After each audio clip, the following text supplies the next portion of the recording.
ก็สบายดีเนาะยินดีต้อนรับเข้าสู่รายการ Money Visitor ซึ่งติดตามเฮาทางได้ทางเนาะ วันนี้โดนแล้วรู้สึกว่าเกิดอะไรหนึ่งถึงเราจะติดตามของพวกเขาเนาะในทางหนึ่งคือ Facebook YouTube และก็ Podcast เนาะอยู่ที่ SoundCloud นั่นเองก็อย่าลืมเนาะติดตามมันจะมีลิงก์ให้มื้อนี้เฮามาเว้าตอน EP ที่2เกี่ยวกับสกุลเงินของ Libra นั่นเองเนาะซึ่งสกุลเงินของ Libra ที่เฮาเว้าก่อนเฮาจะเว้าโดยรวมแล้วบัดนี้เฮาจะมาลงลึกว่า Libra เนี่ยมันแม่นหยังเนาะเฮาฮู้อยู่ในเบื้องต้นแล้วแม่น Libra แม่นสกุลเงินที่มีมูลค่าคงที่เพราะว่าแบ็กกราวด์เขาจะแม่นจะมีสินทรัพย์เนาะโดยทรัพย์สินเป็นแบ็กกราวด์ที่ Facebook เก็บเมียนเรียบร้อยแล้วและก็จุดประสงค์ในการสร้างLibraนี่ขึ้นมา1เนาะก็เพื่อหยังก็เพื่อสะดวกสบายในการแลกเปลี่ยนหรือว่าชำระสะสางเงินเนาะอยู่ในโลกของดิจิทัล2เนาะช่วยให้ผู้ที่เคยว่าไปเฮ็ดเวียกอยู่ต่างประเทศบ่หรือว่าเคลื่อนย้ายถิ่นฐานไปต่างประเทศง่ายเนาะในการโอนเงินมาให้พี่ให้น้องและบ่สร้างความเดือดร้อนที่ห้องเพราะว่ายังอาจจะต้องเสียค่าทำดอกทำเนียมให้พี่น้องจะบ่ได้เสียเนาะแบบนี้เป็นต้นมันจะง่ายว่าซั่นซะนี่ก็แม่นเพียงที่เคิ้นว่าจุดประสงค์ต้นๆที่ Facebook อยากให้เฮาฮู้ว่าเขาอยากเฮ็ดขึ้นมาเพื่อนี้เนาะและต่อมาคือมันจะมีคำหนึ่งที่ว่าเขาว่าหนึ่งคือเป็นหยังเนาะต้องเป็นเงินดิจิทัลเนาะพอหยัง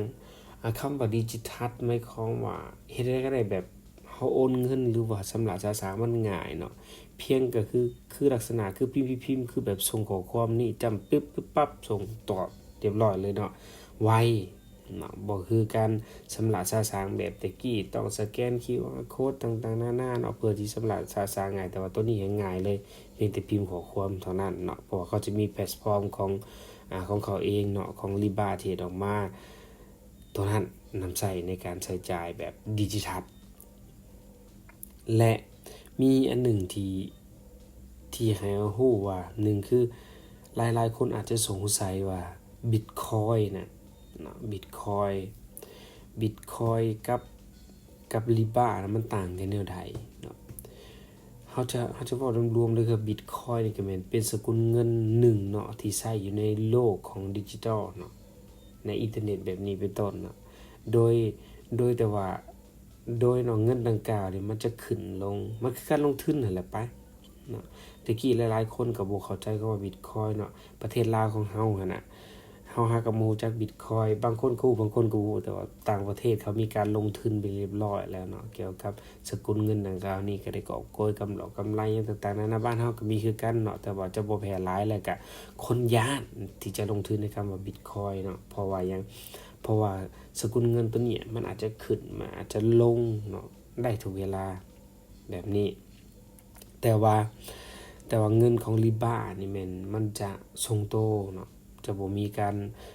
ารขึ้นลงอีหยังเนาะเพราะว่ามันเป็นการแลกเปลี่ยนหรือเป็นสื่อกลางเท่านั้นตัวนี้เนาะแต่ว่าในอนาคตมันอาจจะบ่แน่เนาะมันอาจจะมีหยังเกิดขึ้นได้มันก็คือเงินนั่นล่ะเพราะว่ามันมีตัวกลางลักษณะเงินกลางมันก็มีเงินขึ้นเงินลงแหละตามข้าพเจ้าว่าเนาะ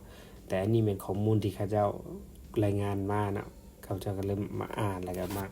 สู่ทุกท่านได้ฟังกันแต่ว่าตามข้าพเจ้าคือมันก็ต้องขึ้นต้องลงคือเก่าเพราะมันเป็นสกุลเงินมันก็มีแข้งค่าออนค่าแบบนี้เป็นต้นต่อไปเนาะLibra นี่เนาะมันจะเปิดโตในปี2020เนาะแล้วก็พร้อมในการใช้ชำระสะสางต่างๆนานาเนาะบ่ว่าจะแม่นจ่ายค่ากาแฟบอกค่าเครื่องค่าของแบบนี้เป็นต้นเนาะโดยการโอนย้ายถ่ายเททาง Facebook เนาะหรือแพลตฟอร์มของ Facebook แล้วมันจะง่ายเนาะแล้วก็ถ้าผู้ใดเนาะที่เป็นแม่ค้าอยู่ในลาวเฮาเนาะเฮาควรจะเกียมโตพร้อมเนาะที่จะใช้สกุลเงินดังกล่าวเพราะว่าเฮาก็เห็นเนาะเวลาเล่น Facebook ก็หลายๆคนก็โพสต์ขายเครื่องขายของหลายเนาะว่าจะแม่นไลฟ์สดเฮาจะจบกันในแพลตฟอร์มตัวนี้อันเดียวกันเลยเนาะและก็ผู้ที่อยู่เบื้องหลังของสกุลเงินดังกล่าวนี่เนาะ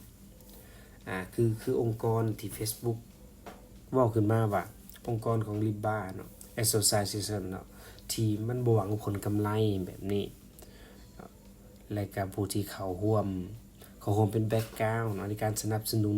โครงการดังกล่าวตัวนี้1ก็คือMastercard Visa PayPal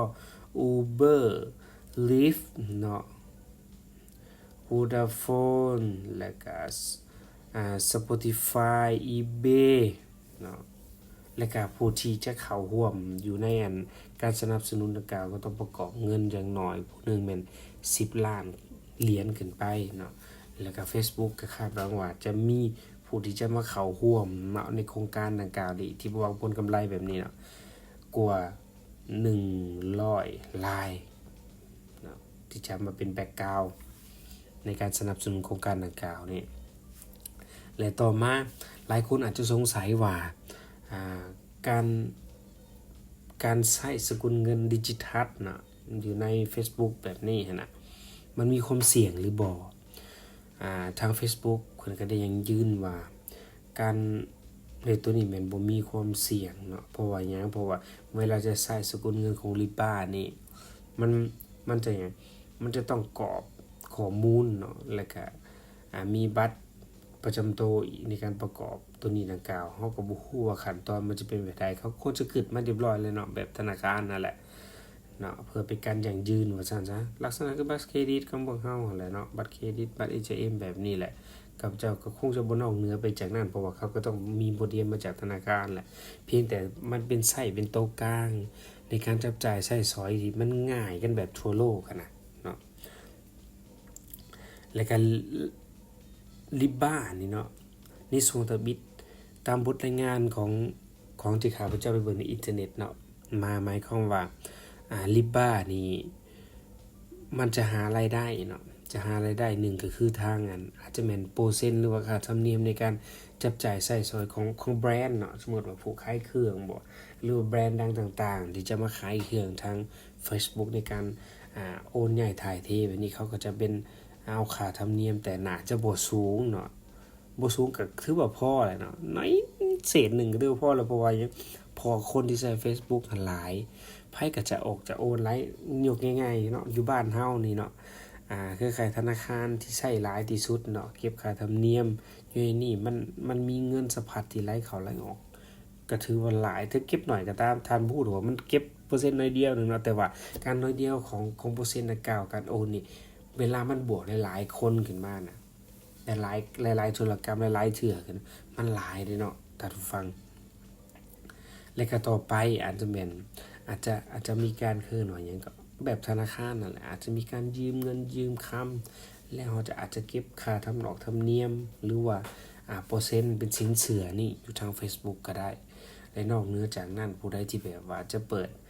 คือว่าให้การยืมเงินคือ P2P แบบนี้เป็นต้นนะเนาะระหว่างบุคคลกับบุคคลนี่ก็ต้องได้เสียค่าธรรมเนียมหรือว่าเสียค่าเปอร์เซ็นต์อยู่ในให้ Facebook นั่นเองรายละเอียดเดี๋ยวเขาจะข้าพเจ้าลองมาค้นเบิ่งก่อนว่ามันจะมี2ทางในใดบ่ในการเฮ็ดการต่อยอดของ Libra นี่ต่อไปเราจะมาลงลึกกันใน EP ต่อไปเนาะถ้าว่ามีข้อมูลครบก็จะเฮ็ด EP ตัวที่3นี่ขึ้นมาและต่อมาเนาะผลกระทบถ้ามันมีเงิน Libra ขึ้นมานี่ผลกระทบมันจะมีหลายหรือน้อยปานใดเนาะหรือว่าไผที่จะได้รับผลกระทบดังกล่าวนี้แน่นอนฮู้ได้เลยว่าน้องแม่นธนาคารแน่นอนหรือว่าผู้ที่ให้บริการทางด้านโอนเงินการโอนเงินเนาะบ่แม่นจะแม่นเฮาเห็นนี่แม่น Western Union บ่ MoneyGram บ่ที่แบบว่าผู้ที่อยู่ต่างประเทศเนาะโอนเงินใหม่พี่น้องก็ต้องเสียค่าธรรมเนียมแบบนี้เป็นต้นเนาะได้รับผลกระทบแน่นอนและก็ธนาคารเนาะในการรับฝากรับโอนสินสอดสินเชื่อต่างๆนี่หรือว่าการคำลาช้าสางที่เก็บค่าธรรมเนียมต่างๆมันก็จะกระทบหลายเนาะตัวนี้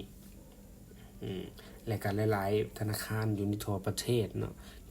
ก็คุ้นคั่วแล้วก็เตรียมการเพื่อรับมือหรือว่าปรับตัวเข้ากับสกุลเงินหรือว่าเงินเนาะ Facebook ตัวนี้ที่จะเกิดขึ้นในปี2020นี่เนาะและ Facebook นี่เขาตั้งใจว่า Libra นี่เนาะ Libra นี่จะเป็นสกุลเงินเคิ้นว่าดิจิทัล ดอลลาร์แบบว่าแทนเงินดอลลาร์เนาะที่เฮาว่าเอาเงินดอลลาร์ไปใช้อยู่ไสก็ประเทศใดก็ไปแลกเปลี่ยนก็ง่ายแบบนี้เขาจะเป็นตัวนั้นเลยเนาะเขาหวังว่าจะเป็นตัวนั้นและหลายๆธนาคารก็ยังยืนว่าFacebook จะเป็นเงินดอลลาร์ที่ใช้อยู่ในโลกของหยังของอินเทอร์เน็ตเนาะโซเชียลต่างๆนี่จะเป็นเงินตัวนี้แหละAlibabaนี่แหละเพราะว่าหยังเพราะว่าเจ้าคิดง่ายๆเนาะคนที่ใช้ Facebook ปัจจุบันนี่มี 2.4 ตึกคนหลายบ่หลายเนาะดังนั้นถ้ามีสกุลเงินตัวหนึ่งที่เป็นเงินใจกลางเนาะในการโอนย้ายถ่ายเทกับปานว่าเงินเป็นเงินดอลลาร์ปัจจุบันนี่แหละเนาะที่เป็นเงินกลางเนาะของโลกว่าซั่นซะที่หลายๆคนนิยมในการใช้เป็นตัวเงินในการซื้อขายเนาะหรือการนำเข้าส่งออกส่วนหลายจะเป็นเงินดอลลาร์จะเป็นตัวกลางเนาะในการแลกเปลี่ยนว่าซั่นซะโอเคเนาะเฮาพบกันใหม่ใน EP ต่อไปของ Money Investor อย่าลืมกดไลค์กดแชร์กด Subscribe แล้วก็อย่าลืมติดตามพวกเราใน3ช่องทางเนาะบ่ว่าจะเป็น Facebook YouTube และก็ SoundCloud แล้วไว้ๆนี้จะมีให้อยู่ที่ก็บ่ฮู้ว่าอิหยังพอดแคสต์ของ iPhone จะมีเดี๋ยวข้าพเจ้าจะลองสมัครเบิ่งขอเข้าใจเนาะที่ให้เกียรติรับฟังรายการของพวกเรา